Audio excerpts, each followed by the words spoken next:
Hello, my name is Mia Hamilton, and today I will be discussing gut bacteria and microbiomes and how it affects us. First, we were asked to describe the following terms. First was the gut. The gut is a massive bioreactor that takes in food and breaks it down into smaller pieces for digestion. It is packed full of microbes, some of which make physical contact with the cells lining the gut. The gut microbiota and microbiome are two terms used to describe these microbes.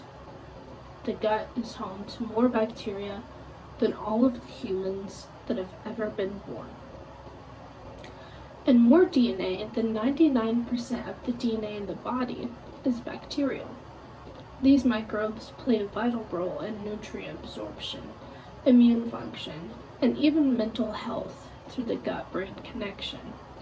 The balance and diversity of these microbes are essential for maintaining overall health and preventing disease. Second is the gut microbes. There are two terms used to describe gut microbes: the microbiota, which is used to describe any and all microorganisms that live in your gut, and the microbiome, which is all of the microbes and all of their respective genes combined. Gut microbes are essential for health and survival and unique to each and every person. Gut microbes are microorganisms including bacteria, fungi, and viruses that live in the digestive tract. They help digest food, produce essential nutrients, and support the immune system. While you may find more similar gut microbes within family members, you won't find many similarities with those unrelated to you. We all share a core microbiota that is independent of gender, race, age, or geography. The two types most predominant in all individuals are the bacteroidetes and the firmicutes. Third, I was asked to define gut microbes and what we eat. Your gut microbes influence your eating habits heavily, and they help determine whether or not you remain healthy. Professor Carding formulated a hypothesis stating gut microbes influence their host's food choices. Changing diet can cause profound change in microbes, and the nutrients you are ingesting also heavily determine the makeup of your gut microbes. For example, fasting decreases diversity of gut microbes, while feasting will expand it. Lastly, I was asked to define gut microbes therapy. Well, what is it? Gut microbes therapy involves modifying or restoring the composition of the gut microbiome in order to improve health. This can include 3 different options. First, you have probiotics, which are live, beneficial bacteria. These can typically be found in yogurt. Second is prebiotics, which are nutrients that can promote beneficial bacteria. And lastly, fecal microbiota transplantation, or FMT, where healthy donor microbes are introduced into a patient's gut.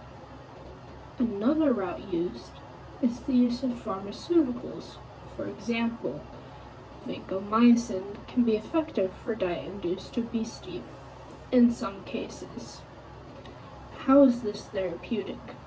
Well, gut microbes therapy can help regulate immune responses, improve digestion, and combat different conditions such as IBS, irritable bowel syndrome, IBD, inflammatory bowel disease, obesity, and some mental health disorders. It works by restoring microbial balance, enhancing the gut barrier, and even promoting beneficial metabolic and immune pathways. Well, one research study related to good microbes that are found to affect health was a landmark study published in the journal Nature in 2013, which found that the gut microbiome composition is linked to obesity. Researchers showed that individuals with a higher ratio of firmicutes to bacteroides had an increased capacity to harvest energy from food, which contributed to a lot of weight gain. Modulating this ratio through diet or probiotics showed promise in managing obesity and metabolic disorders. The second question we were asked was, what is a new thing that you learned from this theory that you did not know before? Well, one thing that I learned from this theory is that our gut microbes can affect the way our body processes medication. It can make certain medications toxic, hindering their effectiveness, while others can increase protection or activity from the drugs. The composition of our microbiome can influence drug metabolism and absorption. This means that a healthy gut can improve how medications work in the body. Number 3.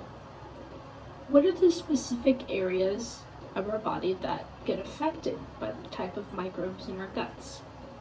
Well, our body is affected by gut microbes in numerous ways. With a study using mice, it was shown that microbes can transfer emotions. The gut is sometimes penned as our second brain. People who are brain dead often have their stomach movements function normally for a while after, and painkillers can and will affect motility in our gut. Our emotional feelings can be affected as well.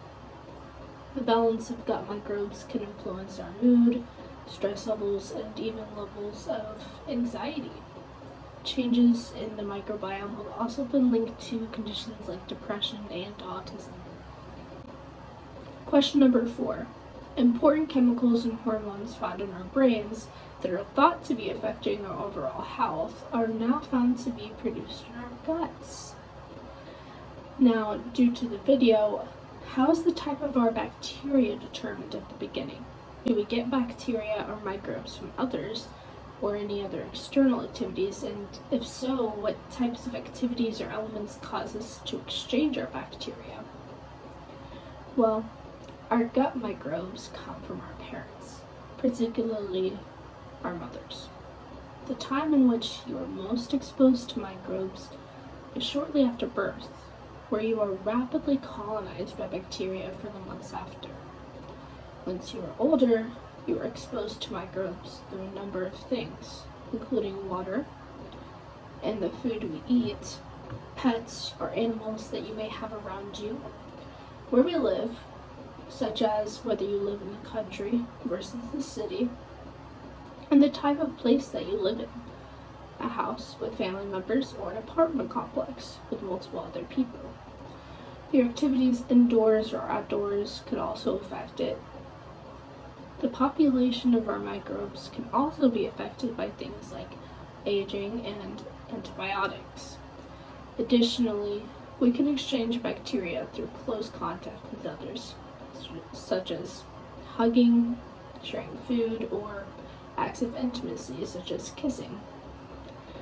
Traveling to new environments, such as other countries, also introduces us to different bacterial strains.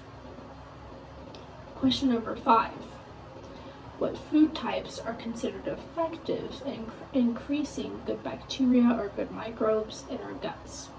List 5 food sources that improve gut microbes. Well, fermented food items like yogurt, kefir, sauerkraut, kimchi, and kombucha are rich in probiotics, while foods such as onions, garlic, leeks, asparagus, and bananas contain prebiotics. Vegetables like spinach and kale are high in fiber and nutrients, including specific sugars that fuel the growth of healthy gut bacteria. Regular consumption of these foods support a very diverse gut microbiome. Question number 6. What is the effect of taking too many antibiotics for too long for our bodies and gut bacteria? And what other things affect gut bacteria that in turn deteriorate our overall health? Well, taking too many antibiotics for too long can harm our gut bacteria by killing both beneficial and harmful microbes. This leads to an imbalance called dysbiosis, which can cause digestive issues and reduce your immunity. A less diverse gut microbiome may also increase the risk of infections and contribute to conditions like obesity and mental health disorders. Overusing antibiotics weakens the body's ability to fight diseases and can even impact metabolism.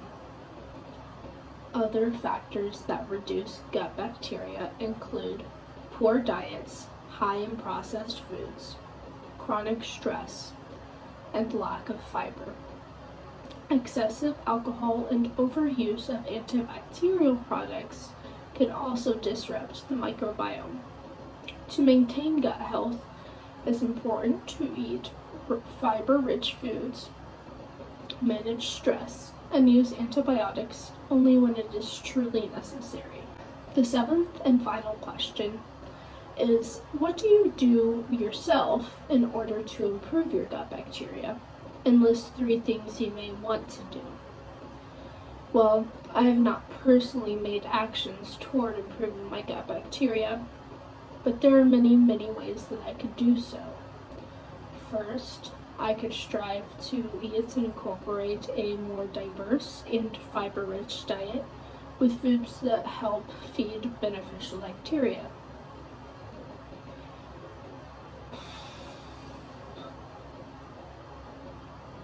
The more diverse your diet is, the more diverse your microbiome can become. Second, I could incorporate more fermented foods, such as yogurt, sauerkraut, or kimchi, which can introduce beneficial bacteria to the gut to promote health. A third thing I could do would be to manage my stress levels, as chronic stress negatively impacts our gut microbiome. Practicing relaxation techniques like meditation, yoga, or deep breathing exercises can help promote healthy stress levels, which in turn promote healthy gut bacteria.